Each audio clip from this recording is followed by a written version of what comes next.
Thank you. Thank you very much. You guys sit down and relax. I'm having a good time. First, I want to thank Nadya for the introduction, and I want to thank her and the other youth ambassadors who are here and those who are not here, because they represent the future we're trying to build.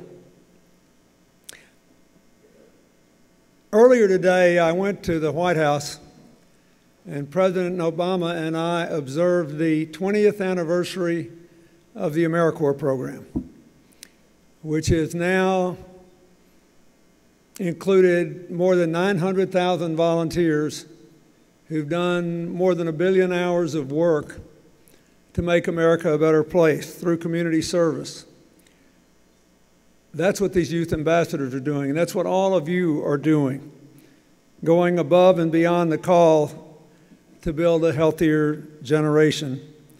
I want to thank Dr. Howell Wexler, who is the CEO of our Alliance for a Healthier Generation. I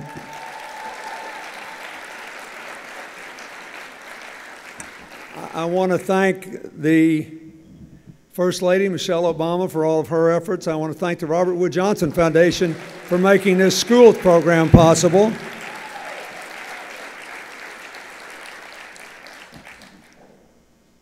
It has been our honor now to provide assistance to more than 25,000 schools with almost 15 million students to improve physical education, health education, child nutrition, and staff wellness.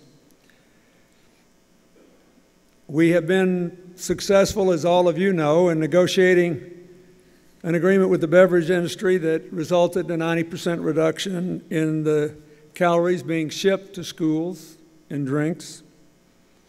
We have now a commitment from McDonald's through the Clinton Global Initiative that will increase access to fruits, vegetables, and other healthy options in their top 20 markets, which represent 85% of their global sales. We now have been able to provide a unique health insurance benefit to almost 3 million children, providing 4 trips to the doctor and 4 trips to a dietitian a year to treat their obesity and to reverse it. And I'm very proud, and we've got a lot of people here who are working on it, that we're now working on the challenge of activity and eating in out-of-school time. I think that is really important, and I want to thank the Boys and Girls Clubs and the National Recreation and Parks Association, who soon will reach 5.5 million young people with out-of-school activities. Now, I want to talk a little about these eating guidelines. In early 2014, 14 leading food companies and group purchasing organizations agreed to expand their school agreements that were already in place with our alliance to out-of-school time. 11 food manufacturers will now sell a greater variety of healthy options at affordable prices to out-of-school time providers. They will allow out-of-school time providers to get discounts of 10 to 20% on healthy food and beverage products.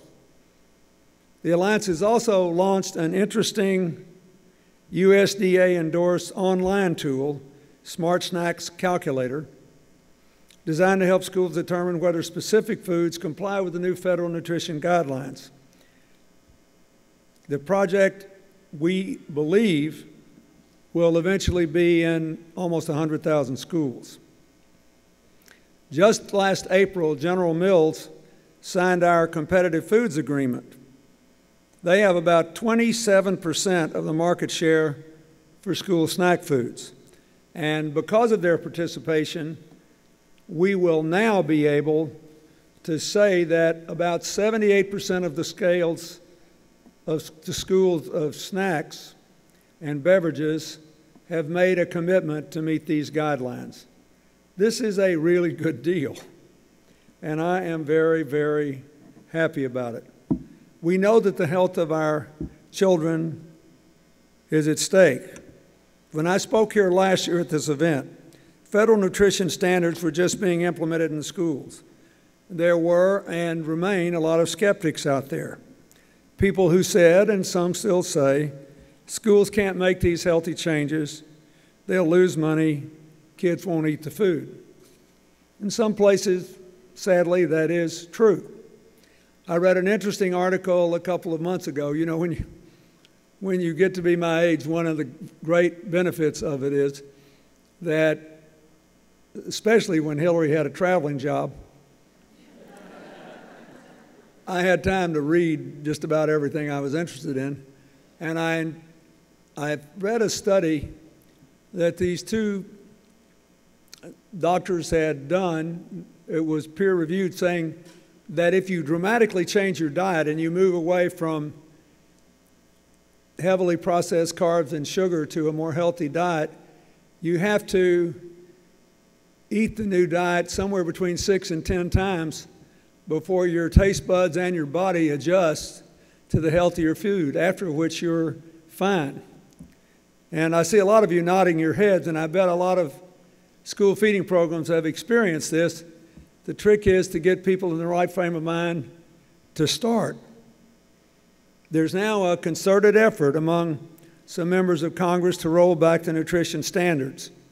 They're saying, why should we ensure that our kids have access to healthy foods during the school day? Why should we fuel our kids with more nutritious meals?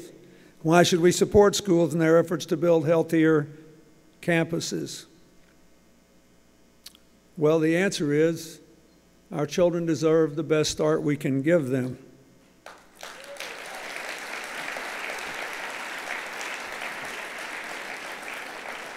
There are reams of research that show that the practice of healthy habits, including a good diet and regular physical exercise, improves not only learning in schools, but overall life outcomes.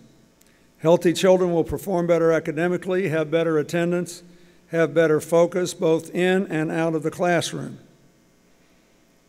Sadly, we all know that the reason we're here and the reason you're enthusiastic is that this battle is far from won. For all the schools we honor today, too many of our children are growing up in unhealthy environments.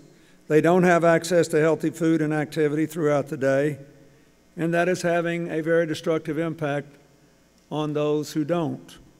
About 1 in 3 of our children remain overweight. Studies show that these children are likely to be overweight or obese adults. Now, the good news is it looks like we may be leveling it off.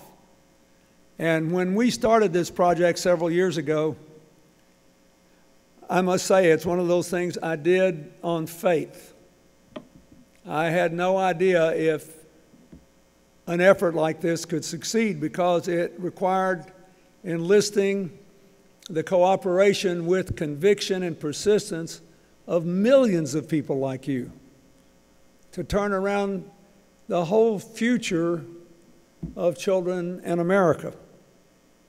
And sadly, in all too many other countries as well who have adopted some of our less desirable dietary habits.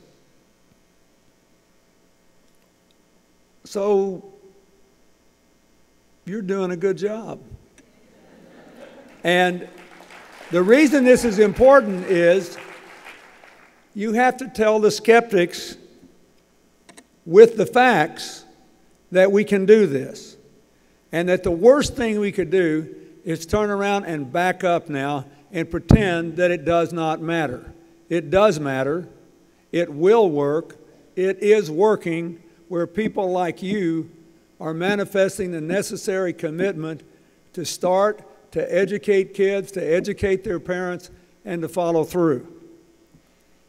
The evidence is stronger than ever that with proper planning and support, manufacturers can and will make and sell healthier foods. Schools will offer it, and most important, the kids will eat it. New research released today shows that the Alliance helped influence manufacturers to develop healthier products for schools through agreements brokered back in 2011. Since then, the total sales of healthier products to participating schools increased 71% in just 2 years. That means we help get millions of dollars worth of unhealthy products, the trans fats, the processed foods, out of schools, away from our kids, and that's a good thing for their future. And all this happened before the federal nutrition standards were in place. Our work with schools and industry paved the way for these standards, and your work, your stories, your voices, your actions are the only thing that can keep those standards in place. Shining examples of your good work come from this year's 6 gold-level schools, who many say are the healthiest in our country. And the whole time we've been doing this, we've had a total of 6 schools reach the gold level. It's being doubled this year alone. That's a real tribute not only to the gold schools, but the other 250 schools we honor.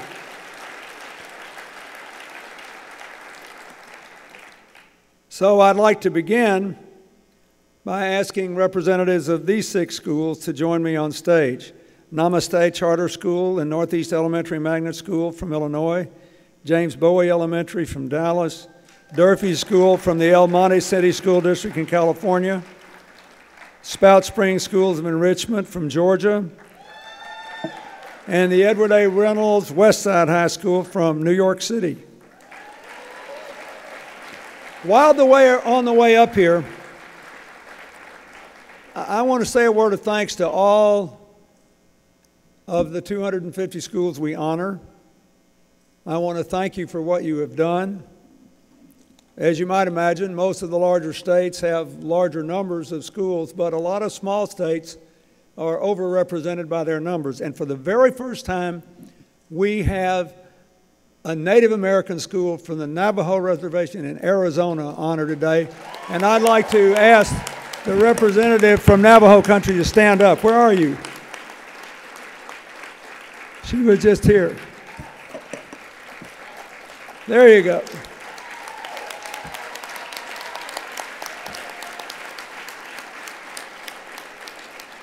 The overwhelming number of schools who were winners and schools that are observing strictly the new standards have a lot of kids who come from low and modest income families, qualify for the federal school lunch and school breakfast programs. And that's another thing I'd like to say. That's a matter of leadership. I'm very proud that last year, the summer feeding program in my native state, Arkansas, which has one of the 5 lowest per capita incomes in the country, fed more people than were in the summer feeding programs in New York and California. So we can do this together. And I want to say one more thing about the Navajo and about the diversity of America in general. We know from many studies that if every single child in every school in America ate the same food every day with the same level of exercise or lack of it, if we continued on the same trajectory, African American kids would be about 1.7 times as likely as children of European descent to develop diabetes. Hispanic kids 1.8 times, but Native American and Pacific Islanders twice as likely to develop diabetes with its attendant consequences. This is pure genetics. This has nothing to do with practice, which means we need to hold up our sister from Navajo country and try to get more people to reach more kids who are even more vulnerable just because of their genetic makeup. They deserve the same chances in life that everybody else does. Now, in the 6 schools represented on stage, more than 3,700 students are served each day. Students are growing up in a culture of health and wellness. They have better test scores, fewer dropouts, and the foundation for long, productive, healthy lives. Every child in our country deserves the same. We have the responsibility and the power to make it happen. We can make it happen. You are making it happen.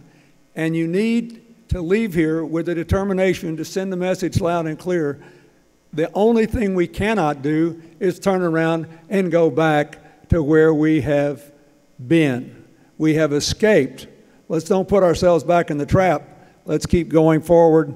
Let's give them all a big hand here. Thank you very much. Thank you. You're welcome.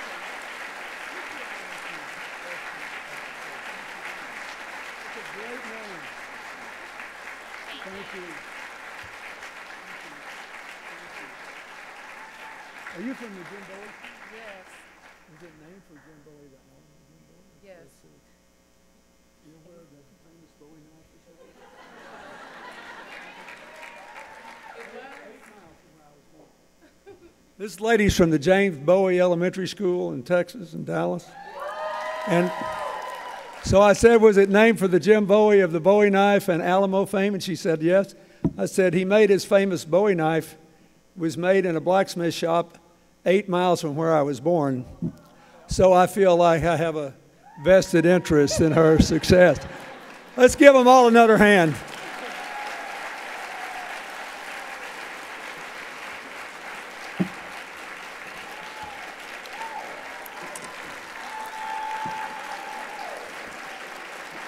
Thank you, ladies and gentlemen. Keep it up.